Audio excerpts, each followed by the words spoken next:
अस्सलामुअलैकुम viewers, hope so you are enjoying good health. आज हम जिस टॉपिक को कवर करेंगे वो है मक्की कुरैशी के बारे में।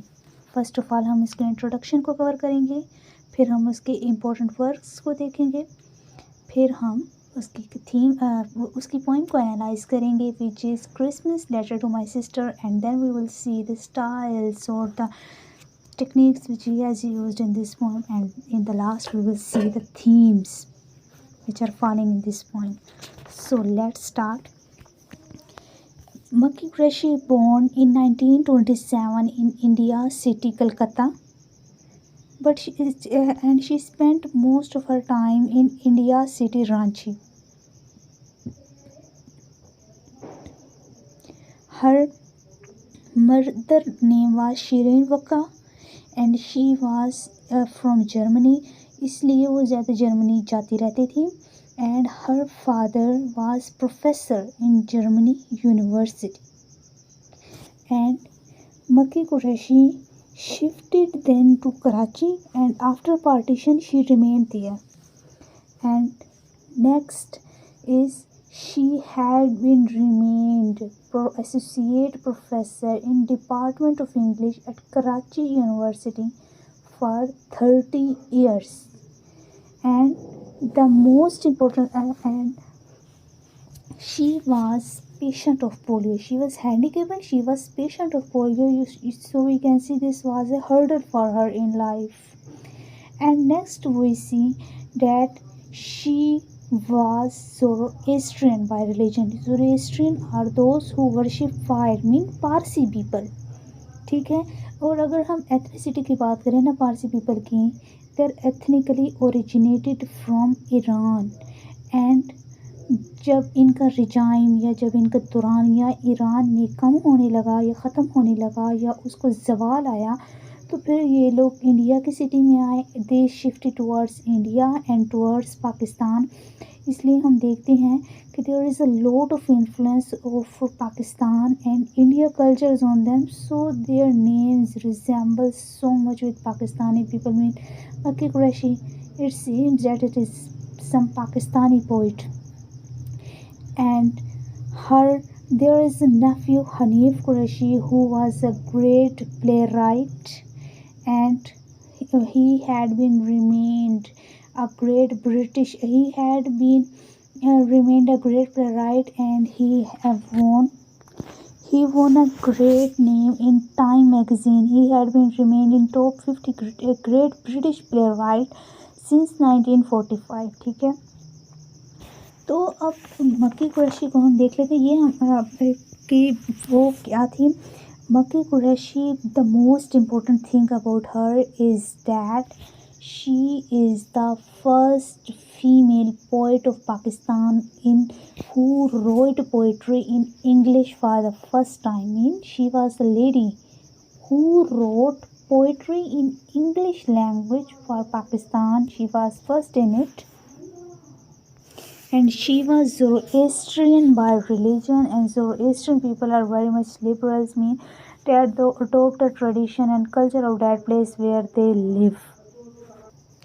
Her husband was Muslim, so we can see there was identity crisis for her. Identity मतलब ये कि हमें पता नहीं होता कि अब हम किस तरफ जाएं, यानी कि उसका हस्बैंड तो मुस्लिम था लेकिन ये खुद पारसी की थी, सो उसकी आइडेंटिटी कहीं ना यानी कि उसको आइडेंटिटी क्राइसिस था, यानी कि अक्सर औक़ात हमें हो जाता है। और वो यहाँ पर माइनॉरिटी में भी थी। दे पीपल कॉलोनियल इफ़ेक्ट भी हम देख सकते हैं, यानी कि वो तब से थी 1927 में पैदा हुई। So they also effects they also these Zoroastrian people suffered the effects of colonialism as they were in minority, so they were more affected from this system. और नेक्स्ट अगर हम उसके इम्पोर्टेंट वर्ड्स को देखें, first word the farthing and the snippers SNIPPERS in Karachi and kittens and the Christmas letter to my sister. ठीक है, ये हैं उसकी इम्पोर्टेंट वर्क्स। तो अब हम नेक्स्ट मूव ऑन करते हैं इसके पोइम की तरफ। ये पोइम इसकी फ्री वर्स में लिखी गई है, तो हम स्टार्ट करते हैं। इसमें फर्स्ट लाइन है, each year I decorate a Christmas tree with trinkets from Pohri bazaar, Germany, Japan. You will send home more from China and Korea to please my daughter। ठीक है, वो यहाँ पर क्रिसमस ट्री की सेलिब्रेशन की बात करती है, जिसकी सजावट की वो चीज़ें, ट्रिंकट्स मतलब कि जो चीज़ें हम सजावट के लिए यूज़ करते हैं, वो कहाँ से लेती थी? पोहरी बाज़ार, जो कि कराची में है, जर्मनी से, जापान से। And then she is saying this to her sister, as we can see from the title, Christmas letter to my sister। Okay, you will send home more from China and Korea to please my daughter। And यानी कि वो ये कह रही है कि फिर वो चाइना से भी मज़ीद भेजे अपनी बहन को, कह रही है ताकि उसकी बेटी खुश हो सके। And then in the next we can see that she is now remembering her past in the next line, as she is saying, each year I hang the glitter of our children up again, mother kept our own tree secret until Christmas Eve when doors thrown down wide it started as a door। इनके यहाँ पर कह रही है अपनी बहन को लिख रही है कि वो क्रिसमस ट्री के लिए, सजावट के लिए क्या क्या चीज़ें कहाँ से लेती थी, और फिर अब वो अपनी बचपन की यादों को ताज़ा कर रही है। और कह रही है कि हमारी माँ भी हमसे तब तक ट्री को छुपा कर रखती थी जब तक कि क्रिसमस आ नहीं जाता था। Cypress from the garden, now enchanted, bearing its fragile globes and stars like goblin fruits I use. A less dramatic Casurana pine as you plant spices in Cologne, but thou, your backyard's fertile as a flower pot, they will not grow native yet unnative to the private landscape where we lived, alien and homegrown। तो यहाँ तक हमने पढ़ा कि वो यहाँ पर कह रही है कि वो Cyprus from the garden, decorating material है सिप्रस, कि वो गार्डन से लेती थी। Now enchanted bearing it's fragile gloves and star, इनकी सब डेकोरेशन की तरफ ये इशारा कर रही है। और फिर वो यहाँ पर कहती है, a less dramatic casuarina pine as you plant spices in Cologne, Cologne क्या है? सिटी है जर्मनी में, but how your backyards fertile as a flower pot, they will not grow native yet are native. वो ये कह रही है यहाँ पर कि जो चीज़ नेटिव नहीं है वो कहीं और पर ग्रो, नेटिव यानी कि अगर कोई चीज़ कहीं पर है तो वो अगर अपनी जगह से शिफ्ट हो जाए तो वो कहीं और नहीं रहेगी। यानी कि यहाँ पर हम देख सकते हैं आइडेंटिटी क्राइसिस के एलिमेंट इसके ऊपर। ठीक है, तो वो यहाँ पर अपने यानी कि फ्लावर्स को सिंबलाइज कर रही है ह्यूमन बीइंग के साथ। हम कह सकते हैं कि वो कह रही है कि अगर वो नेटिव नहीं है तो अगर कहीं और शिफ्ट हो जाए तो वो वहाँ पर नेटिव नहीं बन सकते। To the private landscape escape where we lived, यानी कि जहाँ पर वो रहा करती थी वहीं पर होंगे, ये कहीं और चले जाएं तो ये वहाँ के नेटिव नहीं बन सकते। फिर नेक्स्ट लाइन में हम देखेंगे कि इसने कॉलोनियलिज्म के इफ़ेक्ट को डिस्क्राइब किया है, जैसे कि वो कहती हैं, as a Christmas tree the raja sent his official elephant where we were shipwrecked on, यानी कि यहाँ पर क्या करते थे कि कॉलोनाइजर्स को खुश करने के लिए बहुत भारी भारी तोहफे दिए जाते थे। तो यहाँ पर राजा जो सा था वो हिंदू था, तो वो कॉलोनाइजर्स को यानी कि ऑफिशियल एलिफेंट मतलब कि यहाँ पर ना कॉलोनाइजर के लिए एक गिफ्ट को सिंबलाइज किया कि यानी कि वो इतने भारी भारी तोहफे वगैरह देता था। तो फिर हम कॉलोनियलिज्म के इफेक्ट को देखते थे कि किस तरह जो उनसे ऊपर दर्जे के लोग थे वो कॉलोनाइजर्स को खुश करने के लिए वो क्या क्या करते थे। वी वर शिपरेक्ट ऑन का मतलब, यहाँ पर शिपरेक्ट का मतलब वो होता है कि जो कि एक्सीडेंट होता है किसी शिप के हादसे में, लेकिन यहाँ पर वो यहाँ डिस्ट्रक्शन को सिंबलाइज करे कि इस कॉलोनियलिज्म के सिस्टम में वो लोग डिस्ट्रॉय हो गए हैं। And next she says, when the haunches rose like a trial wife we learned to brace and sway, still practiced in equipoise I thither safe and braced to my uncertainties। ये जो words हैं वो learn to brace and sway, brace का क्या मतलब होता है? Try to move in a balance way, and sway का मतलब होता है to move slowly from side to side. यहाँ पर वो ये क्या कह रहे हैं कि दे वो नेक्स्ट लाइन है स्टिल प्रैक्टिस इन इक्विपोज का मतलब ये है कि किसी यानी कि ना अनसर्टेनिटी में बैलेंस वे में मूव करना। तो ये सारे वर्ड्स इस चीज़ को सिम्बलाइज कर रहे हैं कि they have learn to move now forward on. ठीक है, यानी कि वो ये कह रहे हैं कि बैलेंस हालात नहीं है उनके लिए, अनसर्टेनिटीज़ हैं उनके लिए, लेकिन उन्होंने फिर भी हालात के साथ कोप अप कर लिया है। I teeter safe and brace to my uncertainties. I teeter का मतलब है मूव और बैलेंस अनस्टेडीली। ठीक है, इनके हालात उनके लिए मुवाफिक नहीं है, लेकिन वो फिर भी मूव ऑन करें। Survive Anglo Indian as a dark bungalow, यानी कि वो यहाँ पर कॉलोनियलिज्म के सिस्टम को सिम्बलाइज करें डार्क बेंगलो। ठीक है, कि इनके इसमें डार्कनेस है इस सिस्टम में, इनके लिए डिस्ट्रक्शन है इस सिस्टम में, but they have learn to move away in these system which are not suitable for them. Next line में आप देखिए वो कहेंगे कि you among buildings that cut down our elephant to size, यानी कि एलिफेंट यहाँ पर स्ट्रेंथ ऑफ पीपल को सिम्बलाइज करे जो कि कॉलोनाइजर्स हैं, कि यानी कि उन्होंने कट डाउन कर दिया है। Play house never at home, home वहाँ वो चीज़ होती है जहाँ पर हम सुकून से रहते हैं, पीस के साथ रहते हैं, जहाँ पर लोग मिलजुल कर रहते हैं, लेकिन इस सिस्टम की वजह से वो एक दूसरे के साथ नहीं है। तो नेवर एट होम का मतलब बन गया है कि इनके कॉलोनियलिज्म के सिस्टम ने इनको कट डाउन कर दिया है। और फिर अमंग बिल्डिंग्स यानी कि वो चीज़ें रह गई हैं कि जैसे कि यूरोप के माहौल में होता है कि लोग एक दूसरे से दूर दूर रहते होते हैं, लोनलाइंस होती है उनकी ज़िंदगी में, बेसुकूनी सी होती है, बिल्डिंग्स होती हैं लेकिन लोग एक दूसरे के साथ नहीं होते।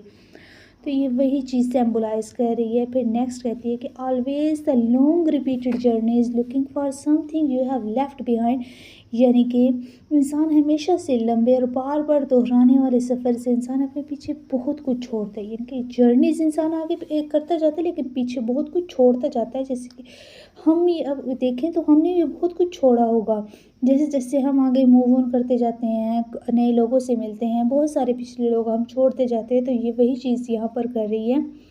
Something you have left behind when we meet all the doors swing open, यानी कि वो अपनी बहन के साथ कह रही है कि जब हम मिलेंगे ना तो सारे डोर्स ओपन हो जाएंगे, सारी यादें हमारी दोबारा से ताज़ा हो जाएंगी। For there is where we live but rooms are empty equal to our timid. वो कह रही है कि जब हम एक दूसरे से मिलेंगे और फिर उन जगहों को हम देखेंगे जहाँ पर हम रहते थे, बट रूम्स आर एम्प्टी, लेकिन वो रूम्स अब खाली हैं, आर एम्प्टी खाली हैं अब। लोनलाइंस यहाँ पर वो शो कर रही है। Echo to our timid grown up voices, यहाँ पर echo to our timid grown up voices colonialism को सिम्बलाइज कर रहा है कि that now there are just their voices are echoing मतलब गूंजना। एंड दिस ओल्ड चाइल्ड, यहाँ पर हम देखेंगे कि वो अपने आप को ओल्ड चाइल्ड के साथ सिम्बलाइज करेगी। ओल्ड चाइल्ड को जैसे इंसान बड़ा होता जाता है, इंसान के अंदर बचपना वापस आता जाता है। ठीक है, इंसान यानी कि जैसे इंसान बचपन में होता है कि भी कोई यानी कि समझने वाला नहीं होता, हम किसी को अपनी बातें यानी किसी तरीके से समझा नहीं सकते, हम अपने आप पे यानी कि अकेले से होते हैं। लेकिन बुढ़ापा जो उनसे तो बचपन से भी ज़्यादा ख़तरनाक सा होता है। तो यानी कि यहाँ पर फिर अगेन वो लोनलेंस का थीम शो कर रही हैं। Who lives a broken toy face is she, broken toy, यानी कि वो यहाँ पर हम देखते हैं कि वो कितनी तन्हा है इस वक्त कि वो अपने आप को ब्रोकन टॉय कह रही हैं। यू और me only our scars mark where we built our personal and nursery planet, still we have kept the naked eye middle aged fidget मतलब कि unfit person। ठीक है, कि ऐसा पर्सन जो कि फिट ना हो। As we know that she was suffering from polio, so she is using these words for herself with make believe you homesick and not homesick. देखें यानी कि वो वापस अपने घर को याद कर रही, होम सिक के घर की यादों को याद कर रही हैं। And she is saying to herself homesick eager to come home और फॉरेन एवरीवेयर लिव यूरोपियन। देखें कि वो फिर से अपने घर को वापस आने की तमन्ना करी और वो कह रही कि eager to come home, stay haunted by the image of dad, makeshift geography was shared, so come December I wish you peace। ठीक है, वो यानी कि क्रिसमस को कह रही है कि क्रिसमस को यानी कि वो मेमोराइज कर रही है कि वो क्रिसमस आए जिसकी वजह से सब लोग इकट्ठे हो जाएंगे और फिर पीस होगा। यहाँ पर हम पैसिमिज़म नहीं देख रहे उनकी लाइफ में कि जैसे कि वो आइडेंटिटी क्राइसिस था उसको, पोलियो भी था उसको, बीइंग अ वुमेन। तो हम देखें कि बहुत सारे लोग अपने पोइट्स अपनी पोइट्री में पैसिमिज़म के थीम को यूज़ करते हैं, but we see their optimism that she is saying to December, come, so there will be peace, everyone will gather there, and there will be peace and harmony in their lives. With faith in make believe and deck my sunny tree with globes of cotton wood, perhaps you stand before a frozen pan, indifferent to carols, snow you fir tree, watching that large ghost our elephant lumbering by।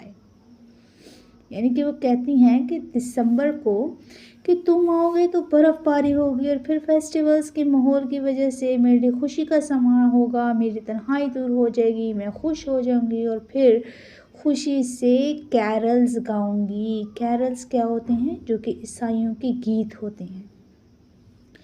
यानी कि तो इस poem को अब हमने analyse कर लिया। अब हम इसके स्टाइल को जाते हैं कि यानी कि इसका ओवरऑल स्टाइल क्या था और इसमें स्पेशली हम देखेंगे कि इसमें क्या स्टाइल है इसका।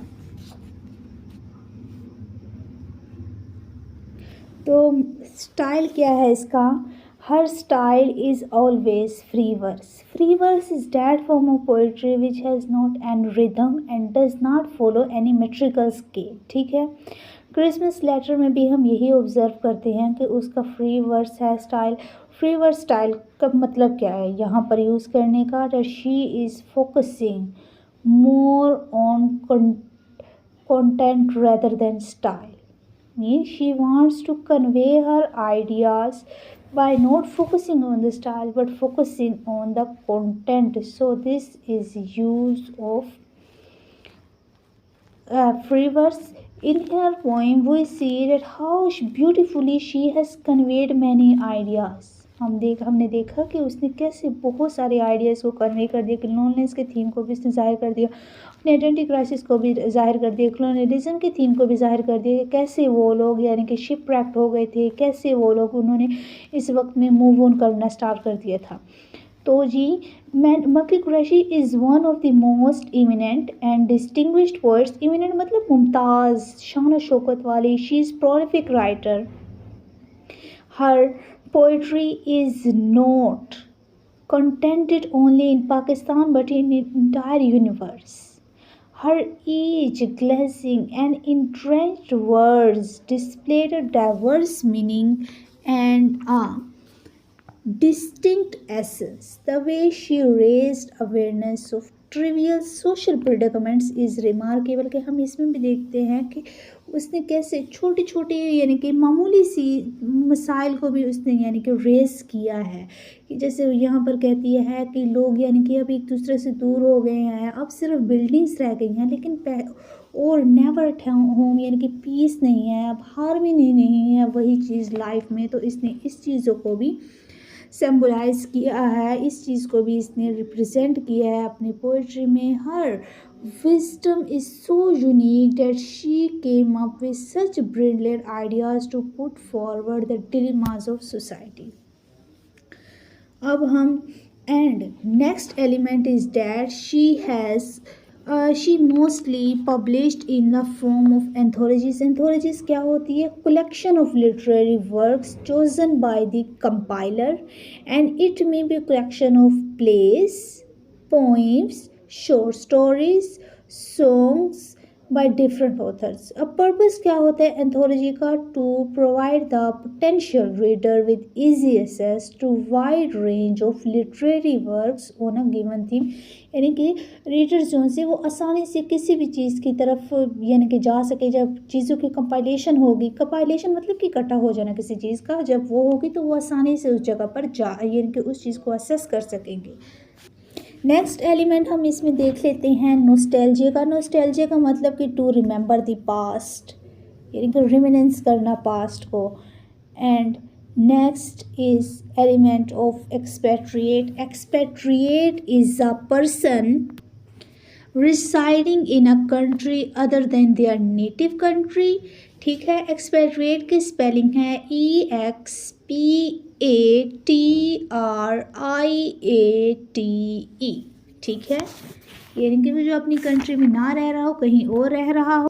Next element of patriotism can be seen there, as she has said they will not grow native yet native, as she is expressing her love towards her country. Patriotism यानी कि मोहब्बत करना अपने मुल्क से.